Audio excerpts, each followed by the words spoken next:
Bien, ¿están listos para la palabra del Señor? Amén. Vamos a abrir la palabra del Señor en el libro de Ruth. Ruth capítulo 1. Hemos hablado recientemente de María, la madre de Jesús, como nos enseña poderosamente una frase: Señor, que se haga conmigo tu voluntad. Luego vimos a Ana, una fe que responde, que rinde, una promesa que cumple, que le dice: si tú me contestas, yo te voy a entregar. Y respondió y fue fiel, y creo que es de mucha bendición para nuestra vida. Hoy vamos a hablar acerca, el tema para hoy es cuando no entendemos lo que Dios está haciendo, ¿sí? Cuando no entendemos lo que Dios está haciendo, aun cuando Dios parece silencioso, en medio de la pérdida, Él sigue obrando redención detrás del dolor humano. Todos los que estamos aquí hemos tenido pérdidas de algo, ¿sí? Hemos sufrido, hemos perdido. Y yo quiero decirle, Dios entiende nuestro dolor. Y el problema es que a veces nosotros ya no queremos seguir adelante, pero a veces no vemos que Dios está construyendo algo mejor adelante. Y hoy vamos a ver un poquito de esta historia. Vamos a estar leyendo un poco. Vamos a leer Ruth del 1 del 1 al 5. Yo voy a leer en la pantalla, usted me puede ayudar. Ruth capítulo 1, versículo 1 al 5. Ruth 1 del 1 al 5. Mientras aparece en la pantalla, puede buscarlo usted en su Biblia. Ruth capítulo 1, versículos del 1 al 5. Dice: aconteció en los días que gobernaban los jueces que hubo hambre en la tierra, y un varón de Belén de Judá fue a morar en los campos de Moab, y él y su mujer y 2 hijos suyos. El nombre de aquel varón era Elimelech, y el de su mujer Noemí, y los nombres de sus hijos eran Malón y Kelión, efrateos de Belén de Judá. Llegaron pues a los campos de Moab y se quedaron allí. Y murió Elimelech, marido de Noemí, y quedó ella con sus 2 hijos, los cuales tomaron para sí mujeres moabitas. El nombre de una era Orfa y el nombre de la otra Ruth. Y habitaron allí unos 10 años. Y murieron también los 2, Malón y Kelión, quedando así la mujer desamparada de sus 2 hijos y de su marido. La historia es bastante trágica. Comienza contándonos, primero, que hay hambre en Belén. ¿Usted sabe lo que significa Belén? Casa de pan. ¿Y cómo es posible que en la casa del pan se acabó el pan? Y tiene que salir del lugar donde iba a haber provisión, del lugar donde había pan, donde se suponía que había, y hay hambruna, y hay escasez. Cuando nosotros estudiamos la Biblia, el Antiguo Testamento, vemos que Dios le dice a Abraham: te voy a bendecir a donde vayas. Y llega a la tierra prometida y está ahí, pero llega el hambre, y llega la escasez, y tiene que ir a Egipto.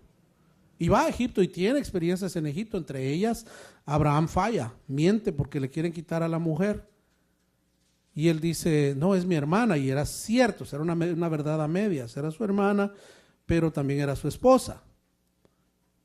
Porque en ese tiempo se podían casar entre familiares, en el tiempo antiguo. Entonces era su media hermana y él se casó con ella y llegan a Egipto y Faraón la quiere agarrar por mujer. Y Dios le habla a Faraón. Dios le habla también a los incrédulos a veces. Y le dice: devuélvele su mujer, no se la quites. Y tiene algunas experiencias un poquito agrias, un poquito agridulces. Y regresa, y la historia de Abraham es que Dios lo bendice, pero el punto aquí es: a Abraham Dios le dice que va a ir, que Dios va a estar con él todos los días, y dentro de todos los días de Abraham hubo un tiempo de hambre. No sé si usted está pasando un tiempo de hambre, o un tiempo de crisis, o un tiempo de sequedad, o un tiempo de problemas. Todos los hijos de Dios atravesamos por circunstancias difíciles porque Dios quiere obrar en nuestro carácter y porque espera que en medio de las tribulaciones nosotros demos gloria a su nombre. En el caso de Abraham le pasó eso, pero también en el caso de Isaac. También se tuvo que mover por cuestión de hambre. Cuando llegamos a Jacob, Jacob tiene 12 hijos. Y hay un momento, después de que pasó la historia de José, en que hubo hambre y descendieron a Egipto, dice, a comprar comida. Tenían plata, pero no tenían comida. A veces tenemos que pasar por momentos de circunstancias difíciles y de necesidad. Entendamos esto. En medio del problema, Dios quiere glorificarse. Y escúcheme bien, Dios es fiel. Y Dios no va a permitir que nosotros caigamos hasta la muerte. Él nos va a llevar a un punto donde Él aún nos puede sostener. Y va a construir para nosotros adelante aun cuando nosotros no lo vemos. Aquí lo importante es no perder la fe. Diga conmigo, no perderé mi fe. Porque hay momentos en los que uno ya no aguanta y se quiere quebrar y quiere botar todo y se quiere dar por vencido. Y cuando llega ese momento, hay que aprender a reconocer que tenemos un Dios que está construyendo nuestro futuro adelante. ¿Puede decir amén a eso? La historia trágica de Ruth comienza con una hambre en Belén. Elimelech, que era el esposo de Noemí, decide mudarse a Moab buscando seguridad para su familia. Humanamente parece lógico. ¿Cuántas veces podríamos hablar de migración en la historia humana? Sin ir al tema bíblico, cuando nosotros pensamos en nuestros ancestros nativos de América, Native Americans, ¿verdad? Muchos de nosotros somos Native Americans. No sé cuántos Native Americans hay aquí. No me diga que usted es suizo o alemán, por favor. Porque todos tenemos una mezcla de algo. Hay taínos, hay aztecas, hay mexicas, hay incas, hay quichuas, hay mayas, hay de todo. Entonces, hay un momento en el que ellos llegaron a este lugar. Y esa migración se dio porque algo pasó donde ellos estaban. Oiga, nadie deja su lugar para ir a un lugar peor. Son raras las circunstancias cuando le toca, pero tiene que haber una razón fuerte para sacar a alguien de su comodidad, de su tranquilidad, para ir a un lugar que está peor. Por lo general nos mudamos para buscar un lugar mejor, mejores condiciones para la familia, mejores condiciones económicas, mejores oportunidades para el futuro, mejores condiciones de paz, condiciones de seguridad, huyendo de la violencia, de la guerra, del hambre. La historia humana es una historia de migración. Y aquí en la Biblia encontramos una historia trágica de migración. Emigraron a otro lugar y allá se murió este hombre que por lógica quería proteger a su esposa y a sus hijos. El lugar al que fueron buscando vida se convierte en escenario de muerte. Muere Elimelech, luego mueren sus dos hijos, Malón y Quelión. Y Noemí, que era la esposa de Elimelech, se queda sola con sus nueras. Queda viuda con dos nueras viudas. Pero las nueras eran jóvenes.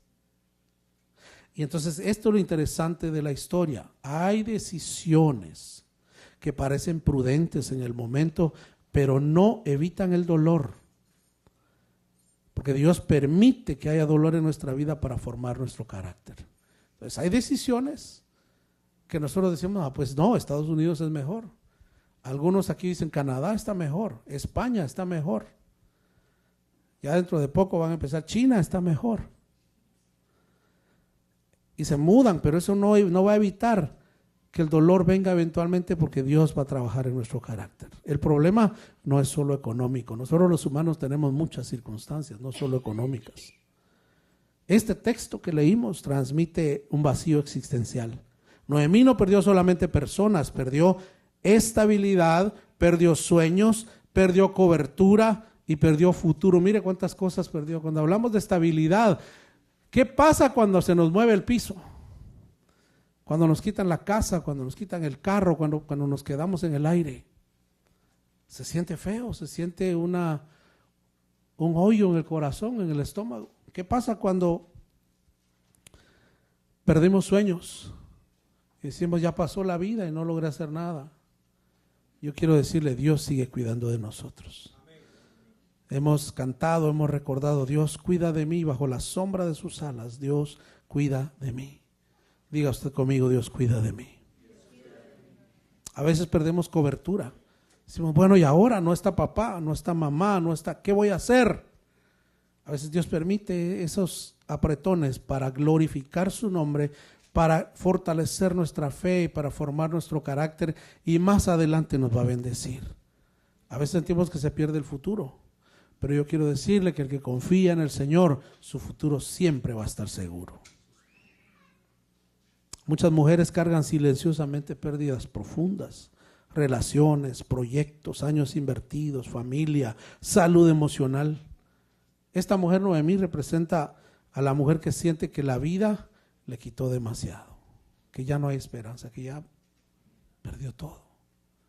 Y en ese momento, en el momento crítico, la idea es darse por vencidos. Y ahí es donde hay que ver a Dios obrando en nuestra vida. Para los hombres, Elimelec representa al hombre que intenta resolver todo con lógica humana. Pero hay momentos donde la provisión material no puede sustituir la dirección espiritual. No todo es dinero en esta vida. ¿Qué le parece si lo dice conmigo? No todo es dinero en esta vida. Se cuenta de un hombre que chocó, iba en un Ferrari nuevo y llega la policía a asistirlo. Se baja el oficial y cuando abre la ventana el hombre le dice: oficial, mire mi carro. Y el hombre dice: estás tan materializado que estás preocupado por el carro y no viste que está cortado tu brazo. Y el hombre voltea a ver y ve que no tiene el brazo y dice: oficial, mi Rolex. Parece chiste, pero a veces en la vida estamos tan enfocados en lo material. Yo quiero decirle, no todo es material. Hay veces donde necesitamos algo muy importante que no se puede sustituir, es la dirección espiritual de Dios. Amén. Veamos cómo dice Proverbios 14:12. Proverbios capítulo 14, versículo 12. Ahí está en su pantalla, puede leerlo conmigo. ¿Cómo dice? Hay camino que al hombre le parece derecho, pero su fin... Nosotros hacemos planes, ¿no es cierto? Y decimos: voy a hacer esto, voy a hacer lo otro, y pasan los años y algo ocurre y se nos corta. Hermanos, cuando se corte hay que entregárselo al Señor. Dios está en control. Puede usted con fe decir conmigo: Dios está en control. Eso decía el profeta, ¿verdad? Aunque la tierra sea removida, yo sé que mi Redentor vive. Noemí todavía tiene una decisión delante de ella: quedarse atrapada en la amargura o regresar aunque no entienda lo que Dios está haciendo. Esas son dos cosas: quedarse atrapado o regresar. Quedarse atrapado era quedarse en Moab con sus dos nueras y esperar el fin de la vida. O regresar, pero regresar implicaba regresar con vergüenza, decir: yo me fui con una esperanza y vengo viuda, sin mi esposo, sin mis hijos, sin las nueras, sin nada. De hecho, ella cambió su nombre de Noemí a Mara, que Mara significa amarga. Dice: ya no soy la mujer sonriente, ahora soy alguien que la vida le amargó. Es interesante que a veces tenemos que tomar una de dos decisiones difíciles: quedarnos atrapados o retornar.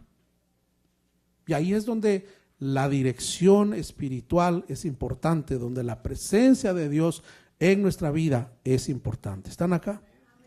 Ahora Ruth, hermanos, permanece cuando todos los argumentos decían que debía irse. La vida del ser humano es una cuestión natural, como la biología, como los árboles, como los animales: nace, crece, se reproduce y muere. Es una cuestión natural, pero en ese proceso, Ruth está quizá en la mitad de su vida o un poquito antes de la mitad de su vida. Tenía su esposo, estaba quizá recién casada, no tuvo hijos y el esposo muere. Y entonces la otra muchacha, la concuña, decimos en español, o de sister-in-law, que sería cuñada, ¿no? en inglés, también se queda sin su marido. Los dos muchachos se mueren, se quedan las dos nueras y la suegra. Lo lógico era regresar con su familia. Y eso fue lo que hizo la otra, pero Ruth permaneció cuando todos los argumentos decían que debía quedarse. Vamos a leer ahora sí Ruth capítulo 1, versículos 6 hasta el 18, y le pido paciencia y que me acompañe en estos versículos. Ruth capítulo 1, versículo 6 en adelante. Dice: entonces se levantó con sus nueras y regresó de los campos de Moab, porque oyó en el campo de Moab que Jehová había visitado a su pueblo para darles pan. Recuerda que se había acabado el pan en la casa de pan. Ahora ya había pan otra vez en la casa de pan. Y la decisión de Noemí era quedarse atrapada o regresar. Cuando oyó que Dios había visitado, que había prosperidad, dijo: bueno, me regreso a mi tierra. Y dice el versículo 7: salió pues del lugar donde había estado y con ella sus dos nueras, y comenzaron a caminar para volverse a la tierra de Judá. Y aquí viene el momento del razonamiento. Y Noemí dijo a sus dos nueras: andad, volveos cada una a la casa de su madre. Jehová haga con vosotras misericordia como la habéis hecho con los muertos y conmigo. Versículo 9: os conceda Jehová que halléis descanso cada una en su casa de su marido. Luego las besó y ellas alzaron su voz y lloraron. Y le dijeron: ciertamente nosotras iremos contigo a tu pueblo. Versículo 11: Noemí respondió: volveos, hijas mías. ¿Para qué habéis de ir conmigo? ¿Tengo yo más hijos en el vientre que pueda ser vuestros maridos? Volveos, hijas mías, seguidos, porque yo ya soy vieja para tener marido, y aunque dijese esperanza tengo, y esta noche estuviese con marido y aún diese a luz hijos, ¿habías vosotros de esperarlos hasta que fuesen grandes? ¿Habías de quedaros sin casar por amor a ellos? No, hijas mías, que mayor amargura tengo yo que vosotras, pues la mano de Jehová ha salido contra mí. Y ellas alzaron otra vez su voz y lloraron, y Orfa besó a su suegra, mas Ruth se quedó con ella. Y Noemí dijo: he aquí tu cuñada se ha vuelto a su pueblo y a sus dioses, vuélvete tú tras ella. Respondió Ruth, léalo fuerte conmigo: no me ruegues que te deje y me aparte de ti, porque a donde tú fueres, iré yo, y a donde quiera que vivieres, viviré. Tu pueblo será mi pueblo, y tu Dios será mi Dios. Donde tú murieres, moriré yo, y ahí seré sepultada. Así me haga Jehová, y aún me añada, que solo la muerte hará separación entre nosotras dos. Y viendo Noemí que estaba tan resuelta a ir con ella, no dijo más. Entonces Noemí decide regresar a Belén porque vio que Jehová había visitado a su pueblo, pero en el camino intenta despedir a Ruth y a Orfa. Orfa se va y Ruth se queda. ¿Qué pasó con Orfa? Con certeza no sabemos, ¿verdad? Porque no tenemos ninguna escritura en el contexto bíblico que diga cuál fue la historia de Orfa. Algunos historiadores hebreos decían que Orfa regresó, se casó con alguien de Moab y fue madre de gigantes. Y que uno de esos gigantes fue muerto por Abisai, uno de los generales de David. Pero son historietas que no tenemos una base para decir que fueron ciertas. Lo más lógico es que regresó, como decía ahí uno de los versículos, a su pueblo y a sus dioses. Hay gente que estaba en una vida y llega al Señor y pasa una crisis y se vuelve a sus dioses, se vuelve a sus costumbres, se vuelve a sus acciones, se vuelve a su forma de ser de antes. ¿Cuántos creyentes hemos visto que los ha destrozado la situación y se pierden completamente? Ahí vemos las dos decisiones. Orfa decidió irse, no estaba mal su decisión, era lógica su decisión. Pero vemos a alguien aquí que permanece fiel a pesar de todo, y dice que Ruth permaneció cuando todas las condiciones pintaban, no, esto va para mal, y ella dijo: yo voy a ser fiel, porque vio una esperanza que había en el Dios Todopoderoso. Dios es un Dios de esperanza, ¿sabía usted eso? Dios es el dador de los sueños. Cuando tenemos esos sueños, esos anhelos, esos planes de hacer esto, lo otro en la vida, ¿quién cree usted que pone esa esperanza en nosotros? Porque Dios es un Dios de esperanza, porque tenemos fe que vamos a llegar con vida a ese lugar o a ese evento o a ese momento. Pero ¿quién quiere ahorrar para retiro si cree que se va a morir mañana? No, lo hacemos porque tenemos fe y esperanza que Dios va a ser fiel, que Dios va a dar vida, que Dios va a dar salud, que Dios va a dar paz, que Dios va a permitir que se cumplan los propósitos. Amén. Dice en Jeremías 29:11, porque yo sé los planes que tengo acerca de vosotros, dice Jehová, planes de bien y no de mal, para daros el futuro que esperáis. Diga usted conmigo, mi Dios va a ser fiel. Independientemente de lo que estemos pasando. Nosotros no conocemos qué viene, pero sí sabemos en quién estamos confiando. Amén. Órfano, sabemos qué pasó.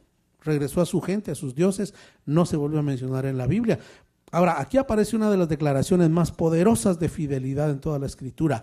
Tu pueblo será mi pueblo y tu Dios mi Dios. Ruth no tenía garantías, Ruth no tenía promesa de matrimonio, Ruth no tenía seguridad económica, Ruth no tenía futuro visible, solo tenía una decisión: permanecer fiel. Y en esa permanencia se manifiesta el poder de Dios. ¿Están aquí? Entonces, tu fidelidad verdadera aparece cuando ya no hay beneficios visibles. Cuando ya no se ve, ahí se ve de qué estamos hechos. Cuando ya no hay de dónde y permanecemos fieles, ahí se muestra el carácter que Dios ha formado en nosotros. ¿Están acá? Ruth enseña que una mujer piadosa, escuche, no se define solamente por lo que recibe, sino por aquello a lo que permanece fiel.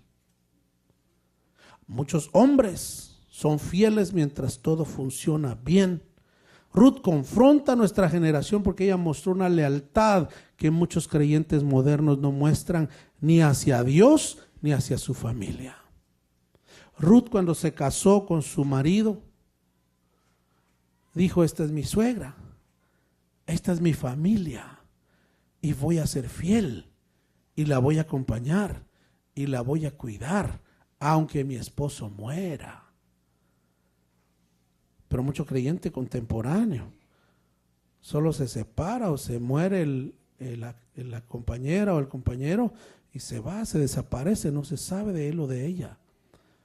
Hay una enseñanza de fidelidad aquí, de ser una persona constante, aun cuando no hay beneficios visibles. Amén. Veamos cómo dice Lucas 9:62. Este es Jesús hablando a sus discípulos. Dice: y Jesús le dijo: ninguno que poniendo su mano en el arado mira hacia atrás es apto para el reino de Dios. Ruth no entendía el plan completo, pero siguió caminando. Pero el capítulo todavía no termina feliz, porque regresar a Belén no eliminó de inmediato el dolor de Noemí. Noemí seguía sufriendo, seguía dolida. Ella nunca recuperó a su marido, nunca recuperó a sus hijos, no se podía volver a casar. Noemí prácticamente ya cerró un capítulo, pero tenía que seguir viviendo, comiendo algo, tenía que vivir en algún lugar. Y al regresar a Belén, pues Dios iba a mostrar su misericordia, pero no se ha terminado todavía la historia. Acompáñame a Ruth capítulo 1 y vamos a leer de los versículos 19 al 22. 1:19 dice: anduvieron pues ellas dos hasta que llegaron a Belén. ¿Cuánto caminaron? No sabemos, no averigué el dato. Pero dice que aconteció que habiendo entrado en Belén, toda la ciudad, ¿qué? Se conmovió por causa de ellas y decían: ¿no es esta Noemí? Y ella le responde: no me llaméis más Noemí, sino llamadme Mara, porque en grande amargura me ha puesto el Todopoderoso. Yo me fui llena, pero Jehová me ha vuelto con las manos vacías. ¿Por qué me llamaréis Noemí, ya que Jehová ha dado testimonio contra mí y el Todopoderoso me ha afligido? Así volvió Noemí, y Ruth la moabita, su nuera, con ella. Volvió de los campos de Moab y llegaron a Belén al comienzo de la siega de la cebada. Noemí interpreta su historia desde su dolor, así como nos pasa a nosotros. Ella piensa que volvió vacía. Hermanos, nunca vamos a volver vacíos. ¿Sabe por qué?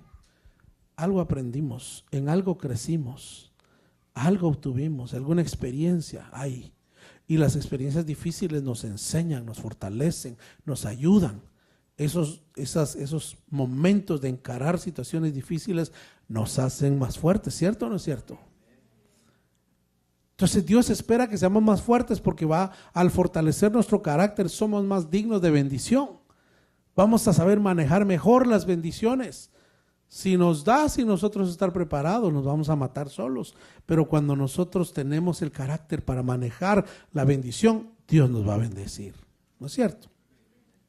Ahora, nosotros como lectores, como 5,000 años adelante de lo que ocurrió, sabemos algo que ella todavía no puede ver. Ruth viene caminando al lado de Noemí. Noemí cree que ya no hay esperanza. Ruth sigue siendo fiel sin saber. Nosotros que ya leímos el libro, que ya vimos la obra, que sabemos la historia, sabemos que Dios fue fiel al final, ¿no es cierto? Pero imagine que no supiéramos y decir cómo esta mujer va caminando ahí. En nuestra vida podríamos decir, ¿cómo sigue ahí? No se da cuenta que está mal. Pero cuando la fidelidad de Dios está en nosotros y caminamos con paso firme, Dios en el largo plazo muestra su fidelidad y su bondad. Esta mujer moabita será un instrumento de redención, restauración y esperanza. ¿Me escuchó las 3 palabras? Redención, porque es abuela del rey David y de esa línea viene el Salvador. Es cuando hablamos de redención, estamos hablando hasta Jesús. Restauración, porque David ha sido el mejor rey que ha tenido Israel hasta ahora. Ella fue la abuela. Y esperanza, porque es un ejemplo de que aún a través de las circunstancias difíciles, al permanecer fiel, Dios va a cambiar las circunstancias. Diga conmigo, Dios puede cambiar mis circunstancias. Entonces, hoy no vamos a leer todo el libro de Ruth, ¿verdad? Pero la resolución de este capítulo no es que el dolor desapareció, la resolución es que Dios ya estaba construyendo el futuro, mientras Noemí pensaba que todo había terminado. Puede ser que usted y yo estemos pensando, ya se acabó todo, ya, ¿para qué? No, Dios va a ser fiel. Dios va a construir el futuro para nosotros. Noemí pensaba que todo se terminó, pero ahí dice que llegaron a Belén al comienzo de la siega. Esa es una temporada como esta parte del mundo que se marcan más o menos, ¿verdad? Las 4 temporadas. Antes se marcaban mejor, pero ahora más o menos hay primavera, aunque hoy parecía verano. Pero más o menos hay invierno, hay primavera, hay verano, hay otoño y hay un tiempo de recoger la cosecha. Eso no es un detalle agrícola accidental, hermanos. El hecho de que llegaran al tiempo de la siega es una señal de que después del invierno espiritual, Dios prepara la cosecha. Dígalo conmigo, después del invierno viene la cosecha.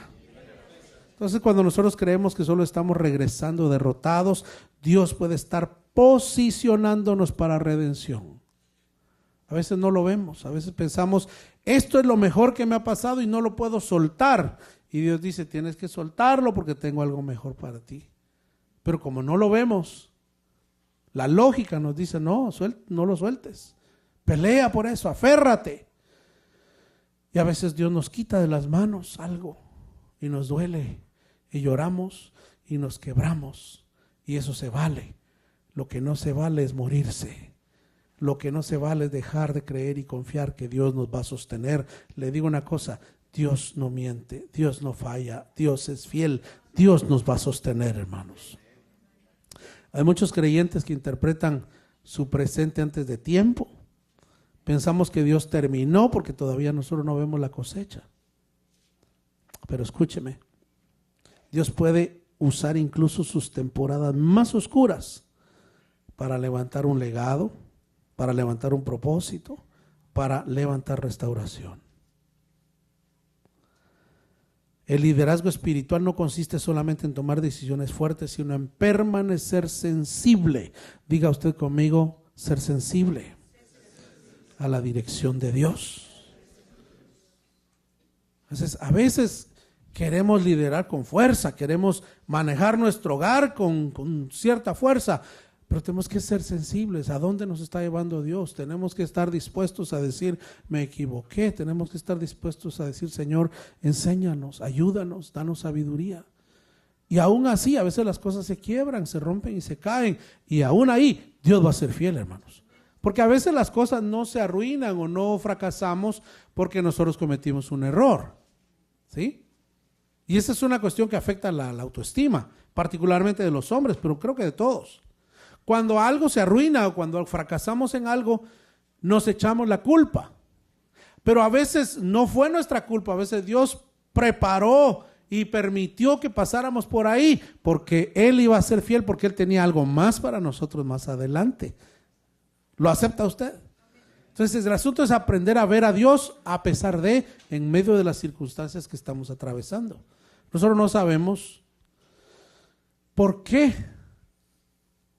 se quebró lo que se tenía que quebrar.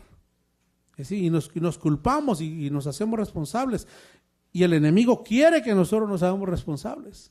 Y claro, si fue nuestra culpa debemos aceptarlo, pero a veces no es. A veces hicimos nuestro mejor esfuerzo y de todas maneras las cosas pasaron. Ahora ahí tenemos que aprender que Dios siempre tiene algo más adelante. Dios nunca ha perdido una batalla. Dios nunca ha sido derrotado y nunca va a ser. Él es fiel y nos ama y va a estar con nosotros, hermanos.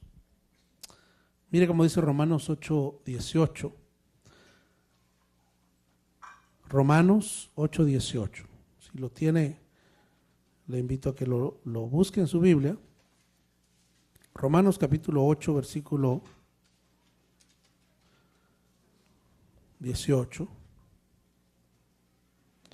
Si no lo tiene, escuche, dice: pues tengo por cierto que las aflicciones del tiempo presente no son comparables con la gloria venidera que en nosotros ha de manifestarse.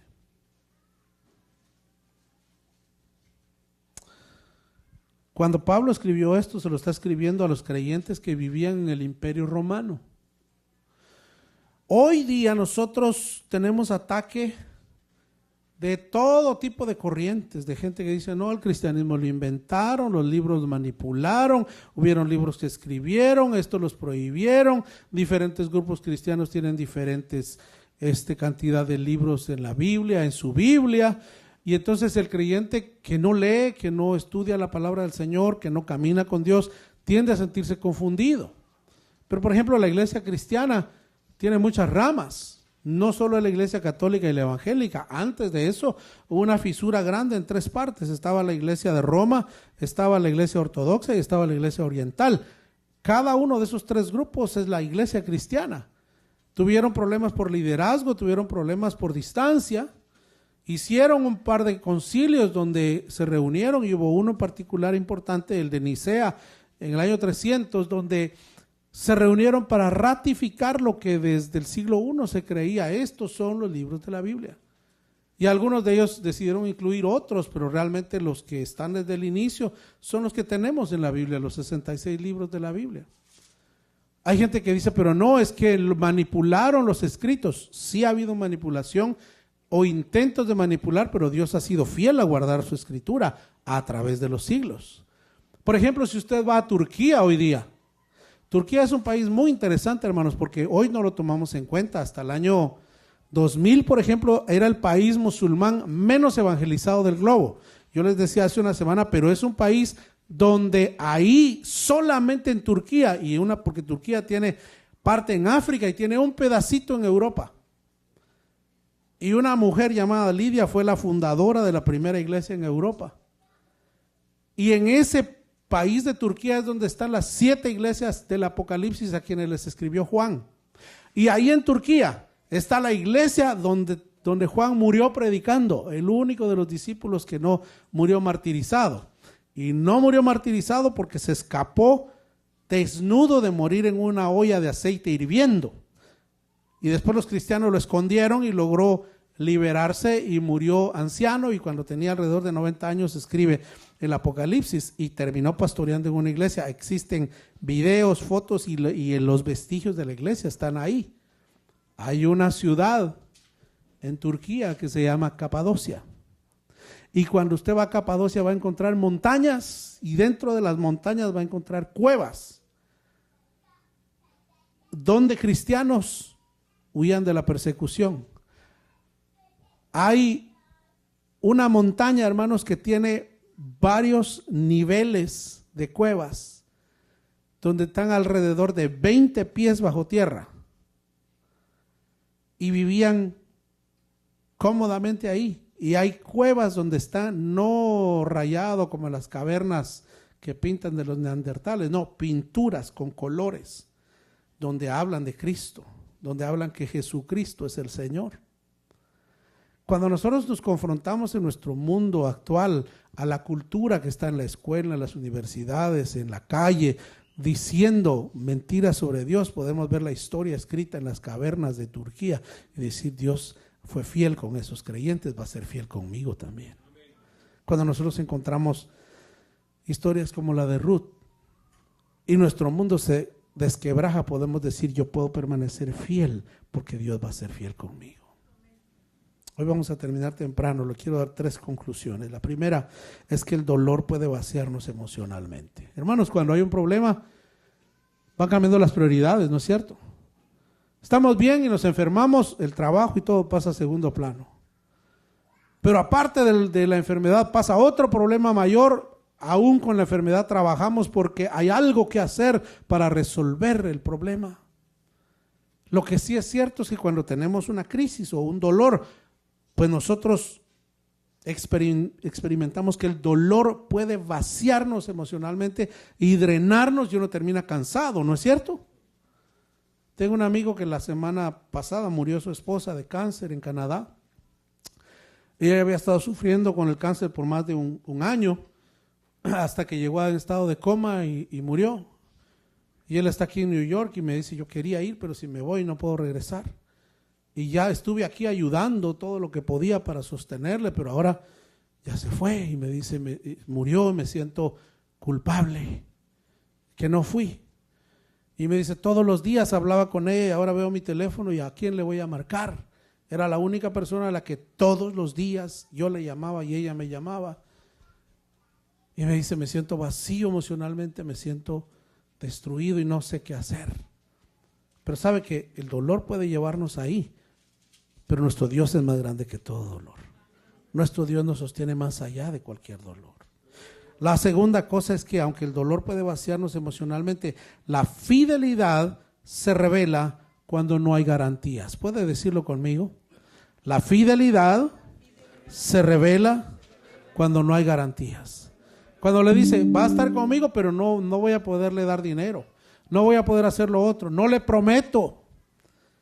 Pero cuando mostramos fidelidad, ahí vemos la mano de Dios. Entonces, hermanos, el asunto es que la fidelidad no se revela en momentos. Cualquiera es fiel cuando todo está bien, ¿verdad? Cualquiera es fiel cuando todo es fácil. Cualquiera es fiel cuando la cosa está bonita, pero cuando empieza a haber pérdida económica, pérdida material, pérdida de todo tipo, empezamos a ver quién es fiel y quién no es fiel. Y en tercer lugar y último, Dios sigue escribiendo redención aun cuando pensamos que la historia terminó. Y ese es el punto importante. Nosotros podemos pensar que ya no hay más, pero diga conmigo: Dios es fiel hasta el final. Dios, hermano, va a ser. Cuando nosotros pensamos que ya no, que se acabó todo, ahí vamos a ver a Dios que vuelve a comenzar y vuelve a darnos esperanza. Incline su rostro un momentito. Vamos a orar. Puede ser que todo esté bien en casa, puede ser que todo marche de maravilla en su vida, pero puede ser que hay momentos que van a llegar y necesitamos estar preparados. Pudiera ser que todo está bien ahora, pero tenemos marcas de algo como lo que le pasó a Noemí, que dijo: ahora vivo en amargura porque me ha amargado el Omnipotente.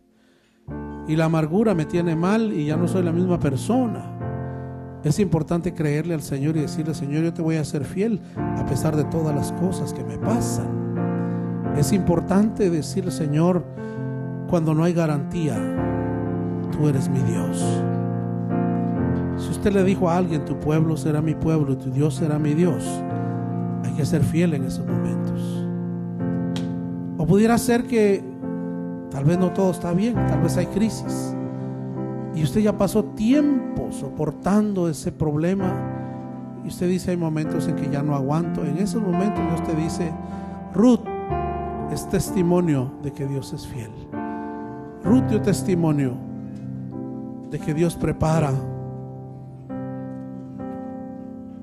una nueva vida, que Dios abre ríos en el desierto, ríos en la soledad, manantiales donde nosotros pensamos que no hay. Dios va a ser fiel. Dios va a ser fiel, Dios va a ser fiel, Dios va a estar con nosotros. Padre, en el nombre de Jesús, estamos agradecidos contigo, porque a pesar de nosotros nos has guardado, Señor. Y cuando perdimos aquello que tal vez era importante, pensábamos que se acabó el mundo, pero tú apareciste, Señor, mostrando tu gloria, glorificándote en nuestra vida, en nuestro carácter, y mostrando que hay oportunidad. Cuando pensamos que ya no había una puerta, tú abriste nuevas puertas. Tú eres un Dios de nuevas oportunidades. Y esta tarde, Señor, como tus hijos, oramos porque tu presencia y tu favor, Señor, nos fortalezcan. Oramos, Señor, porque tú cuides nuestro corazón para que no se desaliente. Señor, en medio de tal vez un tiempo bueno, que no olvidemos que la fidelidad, Señor, debe mostrarse en nuestro carácter y en nuestra vida, cuando hayan y cuando no hayan garantías, porque tú has sido fiel y tú has sido bueno. Y así como a Noemí le diste una nueva familia a través de Ruth, Señor, también a nosotros tú nos das esperanza en todos nuestros problemas, porque tú eres un Dios bueno y fiel. Gracias por cada uno de los que estamos aquí, Señor. Oramos que tu bendición, tu presencia, tu palabra sigan obrando en nuestra vida. Gracias por tu favor y tu misericordia en esta hora. En el nombre de Jesús.